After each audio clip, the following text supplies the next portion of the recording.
أعزائي المشاهدين أهلا بيكم لقاء جديد وشعارنا المعتاد من قلب النيل بحييكم بالحلم بالعلم بالأمل بالعمل ومصر الأمام. أهلا بيكم أجمل حلقة وللأمام. عندنا عدة انفرادات نقول عليها دولية. هذه شخصيات غير عادية. لما نقابل شخص زي الدكتور ديكوربير، ده مدير المستشفى الأمريكي، ده حفيد لويس السادس عشر، ده انفراد وبيحب مصر وجي مصر مرة أو مرتين. نقول له أهلا بيك، نشوف حفيد لويس السادس عشر. وللأمام بنقابل شخصيات غير عادية ناجحة، عاوزين ناخد طاقة نجاح، عاوزين نشيل سواد كتير قدام عينينا. وأيضا اللقاءات اللي بنشوفها وبعض الشخصيات بيبقى عندهم جانبين، ممكن من عيلة كبيرة، من عيلة مالكة، من عيلة هنقول إيه أكبر العائلات على مستوى العالم. شفنا ده في روسيا وبنشوف النهاردة في فرنسا. معانا المدير التنفيذي للمستشفى الأمريكي في باريس وهو رئيس قسم الأنف والأذن دكتور دي كوربير. بقابل تاريخ، بقابل حضارة، بقابل واحد ساعد كتير قوي من المصريين. المستشفى الأمريكي بعد الثورة استقبلت كثير من الحالات هنا اللي عالجتهم نتيجة الإصابات اللي حصلت. بقول تقديمة أو بقول يعني كلام يمكن قليل على الشخص ده اللي بيحب مصر، اللي بيحب المصريين، اللي شاف كثير من المصريين وهم في حالة مرض. أكيد عنده تشخيص مش عندنا، أكيد عنده رؤية طبية مش عندنا. أنا محتار أكلمه على تاريخ أجداده ولا أكلمه على وهو مدير مستشفى بتستقبل أصعب الحالات من مصر. دكتور أهلا بيك. Bonsoir. أصعب الحالات تبقى جاية إيه وسببها إيه؟ En fait, on voit que les gens qui viennent d'Égypte viennent pour des pathologies souvent des voies aériennes supérieures qui sont liées au comportement, bien entendu, le tabac et beaucoup, bien entendu, la pollution. لو في مناخ زي ده أو في تلوث زي ده، المواطن ممكن يعمل إيه عشان يقلل المرض بتاعه؟ La solution, c'est informer les gens, d'abord sur la toxicité du tabac, que ce soit au niveau des infections sinusiennes, fosses nasales et pulmonaires. Et puis les gouvernements doivent prendre bien sûr des décisions importantes, que ce soit en termes de maintien de la circulation, en termes de motorisation et de contrôle des moteurs bien entendu, puisque la toxicité de toutes ces particules de moteurs diesel est extrêmement hautement cancérigène et on voit dans ces pays-là l'explosion de la pathologie cancéreuse. عرفت ان الدكتور جه مصر، فهسأله مصر قبل وبعد عاملة ازاي الوقت الحالي، هو شايف مصر عاملة ازاي؟ Before the revolution and after the revolution, I think that je pense que la révolution a ouvert un peu l'Égypte, même si c'est difficile actuellement pour l'Égypte sur le plan économique, touristique, pour des problèmes de sécurité. Mais d'abord, les gens connaissent mieux l'Égypte maintenant, puisqu'on en parle partout dans les journaux, en Occident. Donc ça a ouvert l'Égypte. Il y a une période transitoire qui est un petit peu difficile, certainement sur le plan économique, mais ça concerne tous les pays du monde. Actuellement, on le voit, que ce soit en Europe, on a une situation économique qui n'était pas excellente. رغم ان الدكتور يعني ديمقراطي واحنا في 2016، لكن لسه برضه يعني ماسك الخاتم الملكي بتاع جده.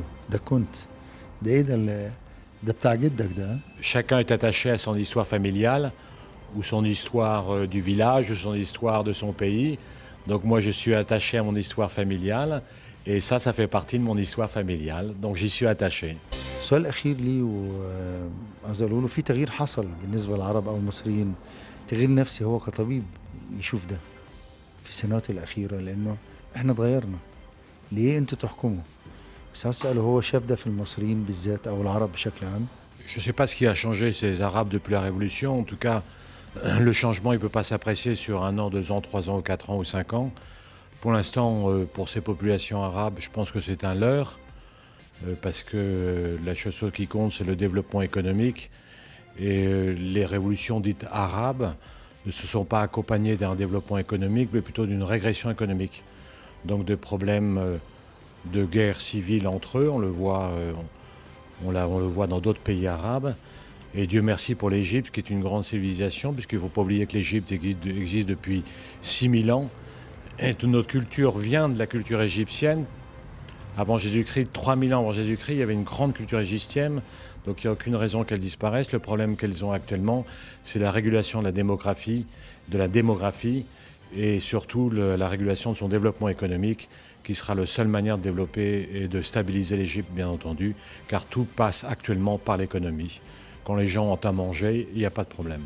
حوار ممتع مع شخصية لها جذور تاريخية، وأيضا هو المدير التنفيذي للمستشفى الأمريكي اللي بيستقبل أصعب الحالات بالشرق الأوسط من مصر، من كل الوطن العربي. بيتعامل مع كتير مصريين اللي بيشوفونا دلوقتي عارفين الدكتور ده وطيبته وجدعنته معاهم. بشكره وأتمنى اللي احنا نبص لبكرة.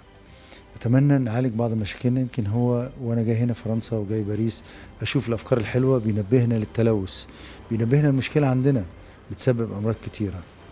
لبلدي بقول للأمام، لبلدي نحل مشاكلنا عشان نمنع الأمراض، لبلدي أكمل معاكم للأمام. قابلت شباب كده بمصر، ازيكم عاملين ايه؟ الحمد لله. انتوا منين؟ من ابو صي، انا من ابو صي الغربي. سر من الغربي. محلة. وانت محلة؟ حل. انتوا جايين مركب انت كام سنة؟ انا 17 بس جاي وانا عندي 14 سنه. بالك 3 سنين هنا؟ لا كنت في ايطاليا بس جاي لسه جايين. كلكم تهريب أي. معاكم بابيه؟ بس ايطالي. ايطاليا مقيمين في ايطاليا يعني ولا ايه؟ مقيمين في ايطاليا ومعنا الاوراق. ومبسوطين هنا؟ الحمد لله. وانت بالك قد ايه؟ لسه جديدين. بالك قد ايه يعني؟ شهر. شهر؟ ايه اللي جابك هنا؟ وانت منين؟ من محل الخالة. كلكم محله يعني؟ ايه. دلوقتي في زمايل ليكم ماتوا كتير مش كده؟ من بلد. كم واحد مات بقى؟ كان في ناس كتير ميته بس في ناس لسه ما عرفوش، بس 5 اللي تعرفوا يعني لغايه دلوقتي. 5 اللي تعرف ان هم ماتوا. يعني انتوا كنتوا جايين كام واحد؟ احنا كنا جايين على المركب يجي 400. 30,000 جنيه؟ 35. وانت دفعت كام؟ 15. 35. ضحك علينا. وتجيب ال 35 انت جبتهم هنا يعني ولا ايه يعني؟ لا لسه لغايه دلوقتي لسه في مدارس بقى وكده. بقالك 3 سنين مش عارف تجيبهم. لسه في مدرسه. يعني التجربه دي عاوز ترجع مصر ولا مبسوط هنا ولا ايه؟ لا مش هرجع مصر فين بقى. ولاد بلدي اللي نفسي اشوفهم في احسن مكان. التهريب عن طريق البحر نصهم بيموت. مواطنين وتطلع للشارع ازاي نعمل احداث غير عاديه زي هذا المهرجان الذي يقام في فرنسا سنويا، مهرجان الموسيقى. مهرجان بيقام في عده ميادين ويتعمل حفل كبير بهذا الشكل على هذا النحو، ونشوف اكبر مهرجان واكبر تجمع للموسيقيين بيتجمعوا مع الشباب، يعملوا لحظات، يعملوا اسبوع، يعملوا نقول عليها صناعة السعادة. نبحث. وأجمل لقطة بعيشها إنك تشوف مشروع جديد، حياة جديدة، مستقبل جديد، ومشروع صغير ده معنى كبير. جايزتنا اللي راحت لسعيد الحظ نقول له مبروك، مشروع صغير. في دار الياسمين مع معهد شلل الأطفال عملنا مشروع مع صديق محمد المغربي لتعليم منسوجات، تعمل حاجات مصنوعات جلدية أو قماش، شنط وحاجات كده.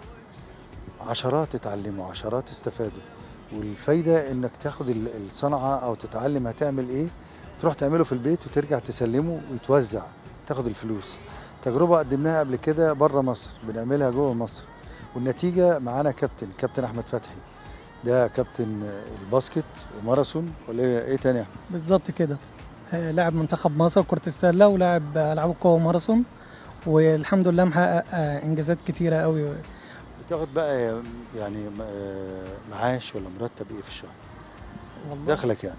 والله انا شغال شغل خاص، المرتب ما بيتخطاش ال 800 جنيه، وزي ما حضرتك عارف طبعا الرياضة مش جايبة همها، والسنة دي بالذات عشان ما تأهلناش للأولمبياد فالحال واقف رياضيا، ففكرت ان انا اتعلم المشروع اللي برعاية أستاذ إبراهيم طبعا والأستاذ محمد المغربي ومن خلال حضرتك طبعا، اللي هو صناعة الجلود.